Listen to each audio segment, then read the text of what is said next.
বিরোধী দলে থাকলে সংস্কার দরকার হয়, প্রয়োজন হয়।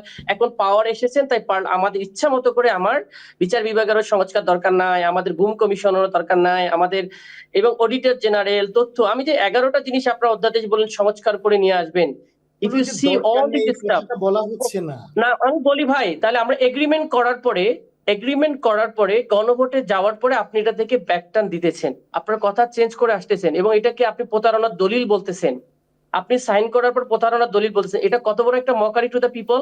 আপনি যে পিপলকে বলে বলে গণভোটের ভোট নিয়ে দিলেন, সেই পিপলকে আপনি প্রতারণা করে বলছেন এটা আমরা, এইট ওয়াজ মাই পলিটিক্যাল স্ট্র্যাটেজি, এরকমও বলছে যে আমাদের অনেক আপনাদের আলোচনা বলতেছেন যে আমরা পলিটিক্যাল, যেহেতু ভোট হচ্ছে না, ভোট নেওয়ার জন্য আমরা করেছি। আপনি জনগণের সাথে স্পষ্ট একটা প্রতারণা করেছে, যেখানে জনগণ বলতেছে। তারপর আপনার আরেকটা প্রশ্ন করেন যে জনগণ কি এটা বুঝে ভোট দিয়েছে, এটাও একটা মানুষের সাথে মকারি। আমি বুঝে দিয়েছি না বুঝে দিয়েছি সেটা মাই পার্সোনাল ইস্যুস, আপনি এটা কোশ্চেন করতে অধিকার রাখেন না। আপনি ক্যাম্পেইন করবেন, আমি ক্যাম্পেইন করব, এই ক্যাম্পেইনের রাইটস এন্ড রং সেটা জনগণ বিচার করবে, না বুঝবে না বুঝবে সেটা অন্য বিষয়।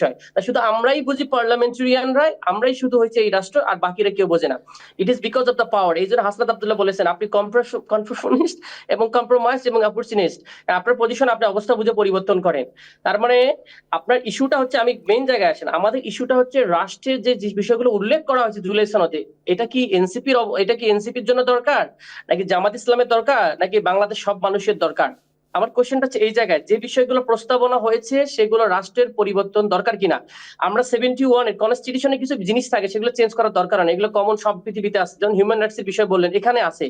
কিন্তু কিছু জিনিস আছে যেগুলো রিয়েলি চেঞ্জ করাটা দরকার, যেটা আমি বলছিলাম যে রাষ্ট্রের প্রতিষ্ঠানগুলা, রাষ্ট্র কিন্তু প্রতিষ্ঠান নির্ভর হয়ে থাকে।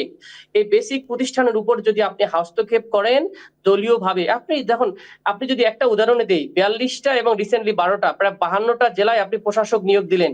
এটা বলা আছে অধ্যাদেশে, বলা আছে 133টার মধ্যে অধ্যাদেশের মধ্যে বলা আছে এমার্জেন্সি সিচুয়েশনে আপনি প্রশাসক নিয়োগ দিতে পারেন। ডু ইউ থিঙ্ক আপনার এখন ইলেক্টেড গভর্নমেন্ট হওয়ার পরে কি এখন কি আমার এমার্জেন্সি সিচুয়েশন আছে? তাহলে বিএনপি কোন শক্তির বলে এই 52টা আপনার প্রশাসক নিয়োগ দিল জেলা পরিষদে, 11টা সিটি কর্পোরেশন নিয়োগ দিল? এটা কোন কনস্টিটিউশনের নিয়ম? এটা কি জনগণের ম্যান্ডেট নিয়ে দিয়েছে? এটা কি ডেমোক্রেটিক স্টাইল হয়েছে? I can show the lot of things. এটা বেসিক্যালি আপনার পক্ষে গেলে আপনি বলবেন কনস্টিটিউশন এটা খারাপ, মানে ভালো, আপনার বিপক্ষে গেলে কনস্টিটিউশন খারাপ। এখন আপনি বলতে পারেন যে আপনারাও করে, কেন আপনি স্টে করেন নাই ওই সময় যারা আন্দোলনে ছিলেন? হ্যাঁ, ওটাও তো আমরা বলতে পারি, আমরা তো চেয়েছিলাম যে একটা সর্বদলীয় সরকার, আপনারা তো রাজি হন নাই, আপনারা বলেছেন না আপনারাই চালান। আবার আপনাদের ওই লোকে, ওই উপদেষ্টারাই, যে উপদেষ্টারা পররাষ্ট্রতে ছিল, উনি আবার আবার এসে আমাদের এখানে আমাদের বিশেষ সহকারী থেকে এসে আবার আমাদের পররাষ্ট্রমন্ত্রী হয়েছেন, বিডার চেয়ারম্যান থেকে বিডার চেয়ারম্যানে আছেন। তাহলে আপনাদেরই সরকার, আমি বলবো যেটা আপনাদের সরকারের ফেইলর, যারা আপনার তত্ত্বাবধায়কে ছিল এখানে এসে আবার বিএনপি সরকারে এসে পররাষ্ট্র মন্ত্রণালয় দায়িত্ব পালন করছেন, তারা এই জিনিসটা চাচ্ছে না।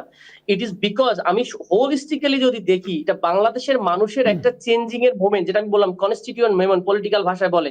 আপনি পিপলস উইলস দেখবেন না, এখানে আপনি বলেন যে রিপ্রেজেন্টেটিভ উইলসটা দেখবেন। রিপ্রেজেন্টেটিভ উইলস যদি বলি আমরা 49.497, এটা হচ্ছে বিএনপির ভোটের প্রাপ্ত 49.97।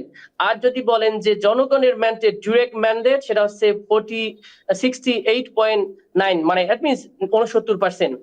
সেটাকে আপনি এখন চিন্তা করেন যে যদি বিএনপি যে ডেমোক্রেটিক দল নিজেকে দাবি করে, জনগণের উইলকে যদি রেসপেক্ট করে, তাহলে গণভোটের অধ্যাদেশ বলেন, আদেশ বলেন, জনগণ যেটা চাচ্ছে ডিরেক্ট ম্যান্ডেট দিয়ে, এবং ওনাদেরও প্রায় 30-35% লোক এই হা ভোট দিয়েছেন।